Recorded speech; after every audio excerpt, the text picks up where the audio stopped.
السلام عليكم، ازيكم عاملين ايه؟ معظم المتابعين عندي في القناه بتاعتي عارفين ان انا شايله الغده الدرقيه بقالي حوالي 6 سنين ونص، داخله في 7 سنين اهو. وعملت لي مشاكل صحيه كتير.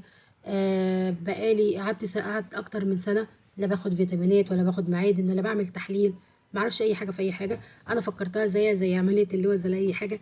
باخد الالكتروكسين وطبعا معرفش جرعته ايه، معرفش بيتاخد امتى، كل الحاجات دي كلها انا ما كنتش اعرف عنها حاجه. ما كنتش اعرف ان انا اخد فيتامينات ومعادن ومحدش قال لي. المهم، رحت للدكتور وبقيت اقول له ان انا عظمي بيوجعني، بقيت احس بهمدان، شعري بيقع، حالتي اختلفت عما كنت الاول. كان يقول لي كل دي شكوى، ده انت كده كثيره الشكوى، طب انا اعمل لك ايه؟ انا مش عارف ابقى افيدك ازاي. وكان بيديني علاج ما كانش بيعمل اي حاجه خالص، غير ان انا مبقاش عامله دماغ، كله مسكنات. فلما بحثت وربطت ما بين اني انا ايه اللي حصل، اني ما بين يعني انا كنت كويسه وكنت بشتغل، وفجاه مره واحده لقيت نفسي تعبت وبقى حالتي اختلفت وصحتي وحياتي اختلفت. ايه اللي اختلف معايا؟ هي الغده الدرقيه، هي اللي انا شلتها من ساعه ما شلتها، وهي اللي عملت لي المشاكل دي كلها. فابتديت ابحث على اليوتيوب، لان طبعا الدكاتره هنا كل اللي هم عايزين ياخدوا الفيزيتا ويكتبوا لي روشته واللي بعده. فعشان افضل على طول اروح لهم، علشان ده بقت اكل عيش وتجاره. فانا بحثت على اليوتيوب وربنا كرمني ولقيت اللي انا عايزاه. لقيت دكتور كريم علي كان بيتكلم عن الغده الدرقيه، وبيتكلم على ازاي احنا نعيش حياتنا صح، وازاي ان احنا نتكلم نعرف احنا جسمنا ناقصه ايه. ناقصنا فيتامينات ومعادن، ناقصنا ناكل صح، نمنع السكر، نمنع النشويات، نمنع حاجات من جسمنا. كل ده الدكتور كان بيتكلم فيها. وبعد كده قدرت تاني برضو لقيت دكتور بيرجي بيتكلم نفس واخد نفس النمط. دكتور مازن السقا وغيرهم كتير من الدكاترة المحترمة اللي بيهمها صحة الإنسان. اللي بتقول حاجة بتعمل محتوى بجد الناس تستفاد منه، علشان يبقى في ميزان حسناتهم يوم القيامة، وربنا يبارك لهم يا رب. المهم، فطبعا عرفت ان انا عملت القناه. من بعد كده عملت القناه عشان افيد الناس باي معلومه انا اعرفها، لان طبعا انا ما لقيتش حد ينصحني. فالحمد لله بمعلوماتي، انا مش دكتوره وما بدعيش ان انا دكتوره، انا بقول انا معلومه عرفتها او تجربه انا جربتها وعرفت حلها ايه. ففعلا لقيت رد فعل حلو قوي قوي على الفيديوهات بتاعه الغده الدرقيه.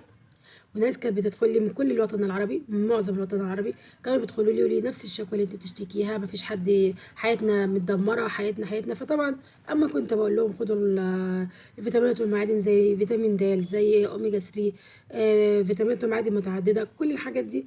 اما كانوا يروحوا للدكتور يقول لهم لا مش محتاجين، طب اقول لهم خلاص هي كده كده مش هتفيد، لو ما فادتش مش هقدر اجرب. لما جربوا ولما عملوا التحليل وشافوا التحاليل وراحوا بيها للدكتور، فعلا حياتهم فرقت، فعلا لقوا في تغيير، وبقوا يرجعوا لي ويتصلوا بيا تاني ويقولوا لي كتر خيرك، احنا فعلا استفدنا منك. فطبعا انا كنت باخد الفيتامينات والمعادن من هنا من الصيدليه، الفيتامينات المصريه العاديه. هي حلوه مش وحشه، بس مش احسن حاجه. وكمان ما ادتنيش المفعول اللي انا عايزاه. لقيت مفعول مش هقول لا، بس مش برضو مش المفعول اللي احسن حاجه. بس انا كنت عايزه اجيب حاجه تكون كويسه، لان الصحه ما فيش بعدها. لان لما بتعب ما بلاقيش، ما بعرفش ان انا اشتغل، ما بعرفش اتحرك، ما بعرفش اعمل اي حاجه. وكل حاجه مره، كل يوم بيعدي من غير ما انا اشوف حياتي كويس، الاقي نفسي ان انا جسمي بيتعب اكتر وجسمي بيتدمر اكتر. فطب على ايه؟ المهم، برضو من ضمن الحاجات والمكملات اللي انا عرفتها بس ما كنتش لاقيها هنا في مصر، الاسبرولينا. كمان فطر الريشي، عرف الاسد، الحاجات اللي هي المكملات اللي هي بتشتغل على هرمونات الجسم، بتظبط هرمونات الجسم.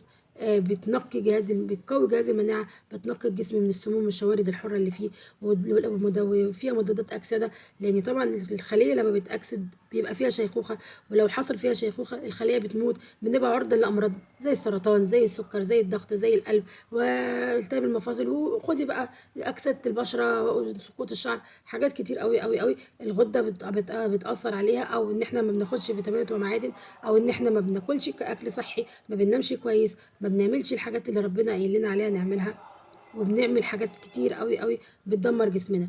فانا ما كنتش عارفه اجيبها منين. بالصدفه الحمد لله ربنا كرمني، ليا صديقه برضه عندها قناه على اليوتيوب، وعارفه ان انا مهتميه بالمكملات الغذائيه، وعارفه ان انا شايله الغده ومحتاجه ان انا الحاجات دي، عرفت ان هي تفيدني. قالت لي ان هي شغاله، ان هي انضمت لشركه دي اكس ان، واشترت منها المنتجات بتاعتها، واستفادت جدا منها برضو. لان كل واحد فينا بيبقى محتاج مكملات. احنا بنشتري الحاجات دي من الصيدليه، وبنشتري من السوبر ماركت، وحاجات كتير قوي بنشتريها. فانا قلت اجرب. فبس قبل ما اجرب، عشان انا بطلع اقول معلومه، انا مش برغي كتير، مش بطول كتير، بس انا عايزه اوصل لكم اللي انا حسيت بيه واللي انا فهمته واللي انا عرفته. طبعا قبل ما اطلع اوصل لكم معلومه ولا اقول لكم المعلومه، لازم اكون بحث عنها كويس قوي قوي، وعارفه مصداقيه المنتج، مصداقيه الشركه، مصداقيه اي حاجه انا هقولها. كمان عشان افيد، عشان تدعي لي ما تديش عليا، وعشان زي ما انا هستفيد تستفادوا معايا. فانا بحثت كويس قوي قوي قوي في كل مواقع السوشيال ميديا، وعرفت كل حاجه عن الشركه دي. بسم الله ما شاء الله، يعني حدث بلا حرج. انا ما لقيتش حد قال كلمه وحشه في حقها. الى جانب ان انا عارفه من قبل كده موضوع الاسبريلينا عرف الاسد والفطر الريشي، المكملات اللي هي بتشتغل على تظبيط الهرمونات. فانا ابتديت ان انا اعمل اوردر بعد ما فهمت وعرفت وفهمت كل حاجه. عملت الاوردر، وانا دلوقتي الاوردر وصلني اهو. يلا بينا نفتحه مع بعض ونشوف انا جبت ايه، علشان انا هجربه وبكل امانه وبكل مصداقيه هطلع وهقول حصل معايا ايه. الحاجات دي طبعا عرفت ان هي بتخسس، عرفت ان هي مش بتشتغل على التخسيس بس، بتظبط جهاز المناعه، وكمان بتخلي الجسم يشتغل بشكل طبيعي، وبتمدنا بالعناصر اللي جسمنا محتاج لنا، اللي بتخليناش نجوع، ما يحصلناش الكريفنج بتاع ان احنا جعانين، بالذات جوع اخر الليل، العفريت اللي بيجي لنا بالليل ده، الحاجات دي كلها. يلا بينا، مش هطول عليكم عشان افتح معاكم الاوردر. اهو ده شكل الاوردر اهو. تمام، وصلني وقلت نفتحه مع بعض ونجربه مع بعض، وانا هفتحه دلوقتي وهقول لكم ايه اللي فيه. يلا بسم الله الرحمن الرحيم. المقص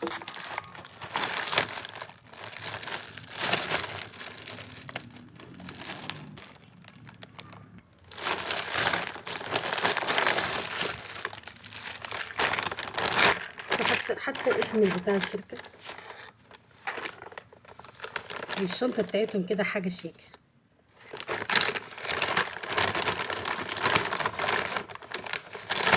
جبت منها القهوه السمراء بلاك كوفي اهي. ادي اول منتج انا جبته. جبت كمان منها زيت الجانو اهو، باين كده. تمام، طبعا زيت الجانو ده ممتاز جدا. انا طبعا عندي عرق نسا وعندي التهاب في المفاصل، فانا من ضمن الحاجات اللي انا بحثت عليها عرفت ان هو بيعالج حاجات كتير قوي. فطبعا انا مش هقول لكم الفوائد دلوقتي، انا هقول لكم انا جبت ايه، وبعد كده هجربه وهطلع اقول فيديو اعمل لكم كل حاجه منهم فيديو. جبت الصابونه عشان ندلع بشرتنا، لان طبعا انا القناه بتاعتي وصفات شعر وبشره ومعلومات طبيه. فانا دلوقتي بقول على معلومه انا بجيبها، وحاجه انا منتج انا هجربه. كل الحاجات دي طبعا بجربها معاكم لاول مره، وان شاء الله باذن الله ربنا يكرمنا ونلاقي فعلا الفايده اللي فعلا تقوينا. مش هطول عليكم. جبت معجون الاسنان، لاني انا برضو عندي مشكله في الاسنان، عندي بسبب نقص الكالسيوم ابتدت السنان عندي تضعف جدا، واللثه عندي تضعف جدا، برغم ان انا بغسل سناني كل يوم الصبح وبالليل. بس عرفت ان ده يعني انا حتى شفت دكتور بيتكلم عنه، دكتور اسنان بيتكلم عنه ان هو ممتاز. هنجرب كل ده ونشوف.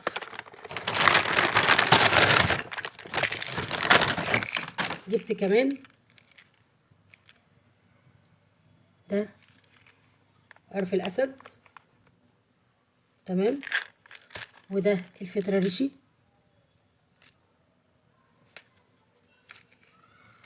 والاسبريلينا اهو. دي كده الحاجات اللي انا جبتها. ادي الاسبريلينا، استنى انا عايزه بس اوريها لكم. اسبريلينا، وادي فطر ريشي، وعرف الاسد.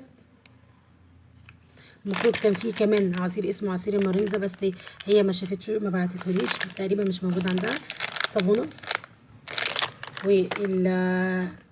والزيت، المعجون الاسنان، والزيت، والقهوه. هي دي كده المنتجات اللي انا جبتها كلها، وان شاء الله باذن الله هعمل معاكم فيها عليها ريفيو لكل حاجه فيهم، وكل يوم هطلع اقول لكم معلومه عنها واقول لكم ايه النتائج اللي انا قابلتها فيها. انا كده الفيديو بتاعي خلص، انتظروا مني كل يوم فيديو باذن الله باذن الله. هشوف بس الاول هظبطه الساعه كام، هطلع تاني واقول لكم انا كل يوم هعمل فيديو ايه، لاني انا كنت محتاجه بجد انا كنت محتاجه ان انا اطلع في القناه اقول حاجه مفيده، مش عايزه اقول اي حاجه وخلاص. القناه بتاعتي وقعت بسبب ان انا كنت عامله شويه طبخ وشويه وصفات وشويه مش عارفه ايه وشويه ايه، فكل الحاجات دي اثرت معايا في قناتي، وكان عندي احباط وكنت تعبانه صحيا ونفسيا وكل شيء. فالحمد لله الحمد لله انا حاسه ان بكره احلى، ومفيش حاجه اسمها مستحيل، وان شاء الله باذن الله ربنا هيكرمنا ونعرف كل حاجه عن الحاجات دي وهنبقى بصحه افضل. تابعوني وانتظروا مني كل يوم فيديو، وباذن الله هطلع لكم واقول لكم كل الحاجات دي فوائد ايه. سلام عليكم، باي باي.